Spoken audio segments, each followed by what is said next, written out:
we're going to be talking about the knife-obsessed teenager who stabbed another boy to death was named yesterday after a judge locked him up for at least 16 years. Mohammed Umar Khan was 15 years old and he was named as the killer of Harvey Willgoose, also 15. Khan stabbed Harvey in the heart during a 9-second confrontation in front of other pupils during a lunch break at school. What on earth is going on with our young people? And are we just looking at, another Axel Rudikabana waiting to happen? Again and again, there are warnings about these young men and young girls, young women sometimes as well, who just have no ability to control their anger, who carry weapons with them to school, on buses, everywhere they go, and they are not stopped, and nothing happens until they have killed. We need to talk more openly about it, and we will be talking more about that coming up with Benedict Spence, who's a Conservative commentator, joins us, I'm very delighted to say, today, asking for your reaction to all the big stories, in particular that one-in, one-out migrant return deal, which has turned into the farce we always knew it was. It's even worse than we thought it was. But give us your reaction. Give us a call on 0344 499 1000. Text the word TALK in your message to 87222. Get in touch with us on X at Talk TV. Calls are charged at the national rate. Text cost £1, standard network rate message.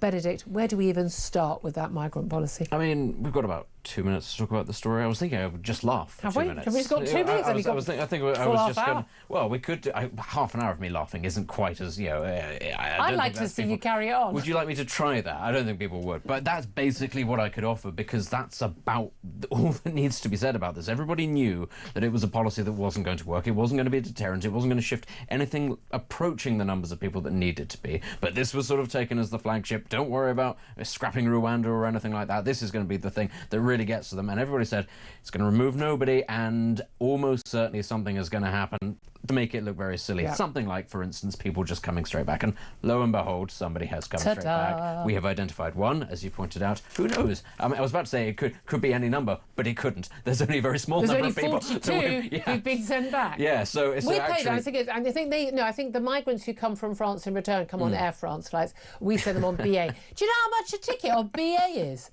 And they're buying fully flexible tickets. Yeah. They're paying like, you can get... Sorry, but you can get to Paris on, Ryanair or EasyJet or whatever for like, 50 quid. They're paying about 400 or 500 quid a ticket. It's very classically British to say, now we're terribly sorry that we're having to send you back, but until you do get back to the UK, please accept our apologies, don't worry, and here's your BA flight. But also we're paying for the staff with them, we're paying, the whole thing's costing us an absolute fortune. It's a great gig if you're BA, I suppose, but ultimately they're probably just the only people who fly BA. I was going to say, they're just disappointed. In handcuffs. Yeah, strangely enough, BA staff will be absolutely desperate for more people to be deported to France so that they can actually get enough custom. Yeah. But then they all get sent back. I keep on saying all. I want to know, do you get your Avios points if you're sent back on a BA flight that you didn't book? I bet I wouldn't be surprised some of these migrants are going, cool, do I get the points or does the Home Office get the points? I was going to say, they add up over the year. They do. They do a load of points, get your free flight to New York. No, not get your free flight to New York. You get your free flight back to where you came from on holiday, because it turns out it's not so dangerous after all. That whole thing of, oh, please don't send me to Sudan because it's dangerous, but now that I've got indefinite leave to remain, I will be going back there every year. But this is the thing, I mean, we're laughing about it because you have to laugh or else you'd cry. Yeah. And that's the thing. But it's not a laughing matter because we don't know who these men are. They are, okay, this guy was probably not one of the worst ones because France wouldn't have accepted him back. We get to keep them, us lucky things. But, he hadn't actually been convicted of a crime anywhere yet, as far as we know, assuming we know his identity. But apparently, he was Iranian. But I mean, it's just such an absolute joke that this person has been sent back. But as you say, we always knew it was going to be a farce, even if it worked. It was only a pilot scheme, so the numbers are small, but it's supposed to be scaled up. But again, so every single person we add to that scheme to send them back, we get someone else plus their family, and then they can bring the rest of their family in. And we keep being told, no, you can't bring in, it's only your husband, wife, your kids. Second cousin. Well, no, but this thing, and I keep being told, no, that's not the case, they can't bring. No, but then those people, when they make a claim, they can use the argument, but my brother-in-law, my cousin lives there, and therefore it is used, and it does allow whole families to turn up, and that's the issue. That's where we get to the problem. But We also have the thing that a lot of these people, you know, we know there's issues about it. I mean, there's we've got two stories involving, you know, Dublin. We've got massive clashes, riots, you know, fireworks and things, you know, in prams, for goodness sake, outside a hotel housing asylum seekers in Dublin. This after a man who is alleged to have been an asylum seeker in put in this hotel has been accused of serious sexual assault. There's an unserious sexual assault of a 10-year-old girl. And we're back in the same territory as the case that we've had in the UK of an asylum seeker, again accused and now convicted, sexual assault on a 14-year-old girl and on a woman, asking the 14-year-old to have his baby, touching her thigh. I mean, you know, really, she was in a school uniform. He knew what age she was. And we've got other cases still going through the courts of allegations against something, even in the same hotel. So, you know, we've got an issue with some of these men already. Plus, we've now got an asylum seeker who has been convicted of sexually assaulting 3 different women, grabbing them as he cycled, grabbing women, slapping one on the bum, grabbing another woman by you know, between the legs. Can you imagine you're walking along and someone, a complete stranger, slaps you on your backside or grabs a personal part of your body? I mean, that is scary. That is going to impact your daily life for a very long time, in your fear of, like, I don't know whether I'm safe enough. And he was spared jail, even though it wasn't a one-off. He claimed, the problem, he had a problem with brakes on his bike. A load of abject nonsense. I mean, this is the stuff that is going on. And then if we talk about it, we're the bad people. I think, I mean, for a start, the fact that, you know, these people aren't being deported sort of as a matter of the first thing that happens, frankly. You know, saying that they have to face justice in this country. No, if it's so bad in their own country, they can go and face the justice there. And very often, of course, you hear people saying, well, I couldn't possibly be sent back to that country. I'll be persecuted for being a sex offender. Yeah. And you go, oh, no, well, how terrible. Yes. But honestly, none of these people in this circumstance should be coming here. And I'm afraid, as a result of the behaviour of these individuals, other people coming from those countries, I think, should be faced with a lot more scrutiny. And people will say, well, that's a dreadful thing, that's collective punishment, you can't possibly do that. Actually, no. There is a sense of responsibility. If you're coming to a society, there's no such thing as the atomised self. Societies exist with people working in tandem. Everybody has to take responsibility. It takes a village to raise a child. So if there are enough people coming from a certain country, and they seem to think that this is perfectly behaviour, I don't think there's anything wrong with us turning around and saying, listen, chaps, until you get your ship in order and you stop sending us sex offenders, we are going to take a very dim view about any of you. I think I genuinely, if you look at the rate of offending, particularly sexual offending, by men, because that's who are committing crimes, from certain countries, we look at them because people say, I don't want all immigrants tarred with the same brush, I want all illegal migrants, yes, bye-bye, gone.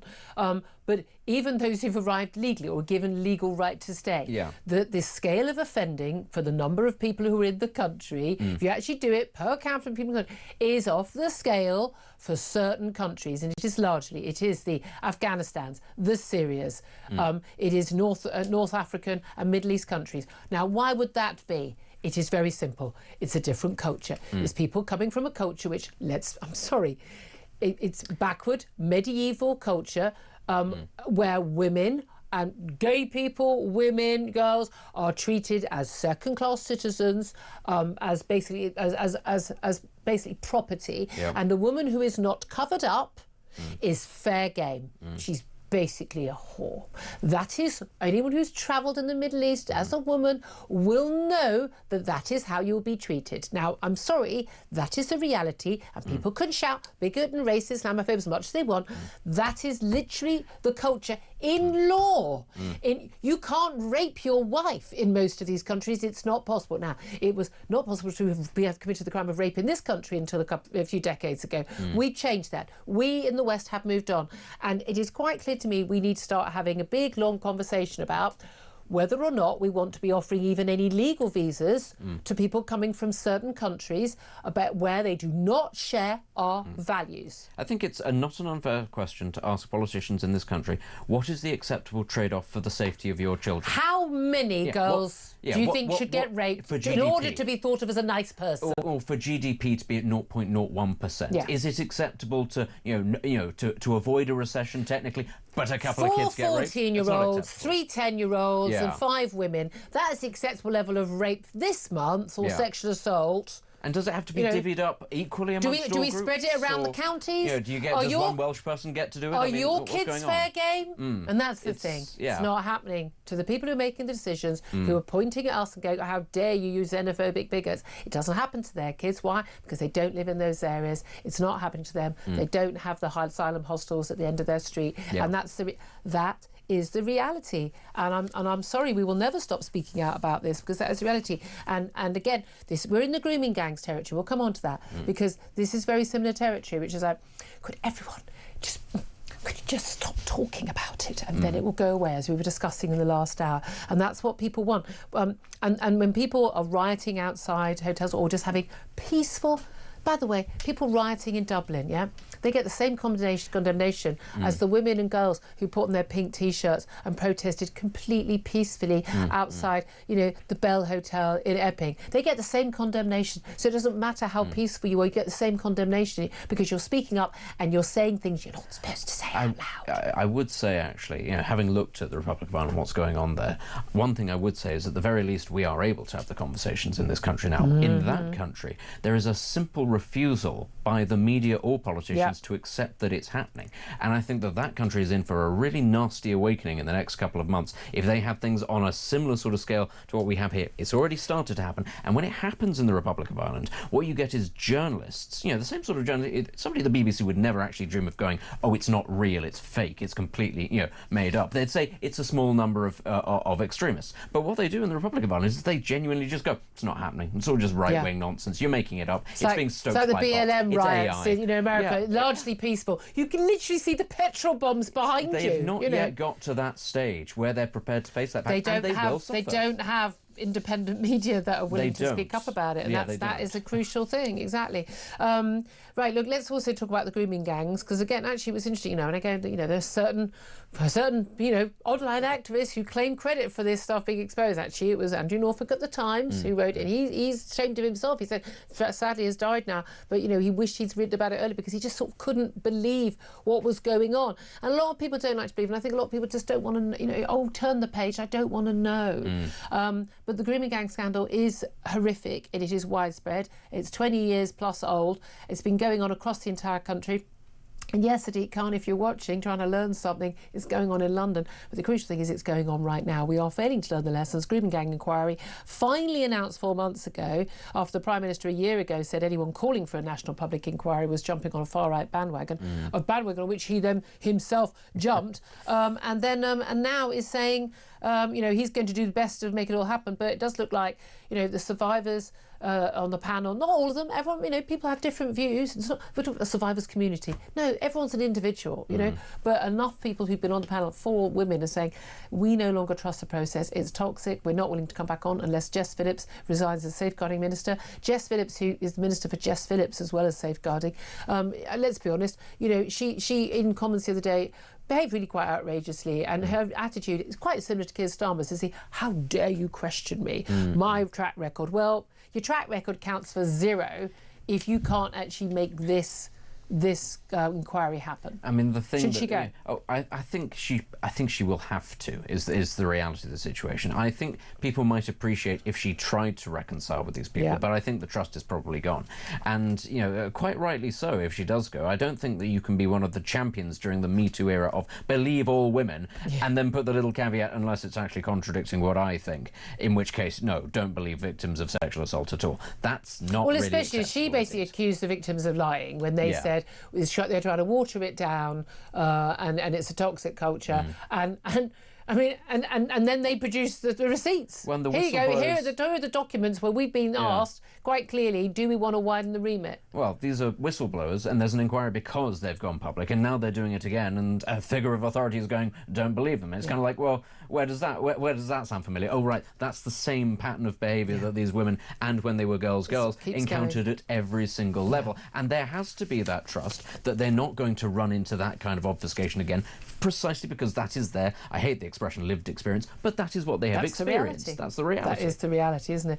Let's also talk about another reality, and this is the naming, finally, of the 15-year-old boy who killed his fellow schoolboy and his friend. They were best friends, by all accounts, Harvey Willgoose.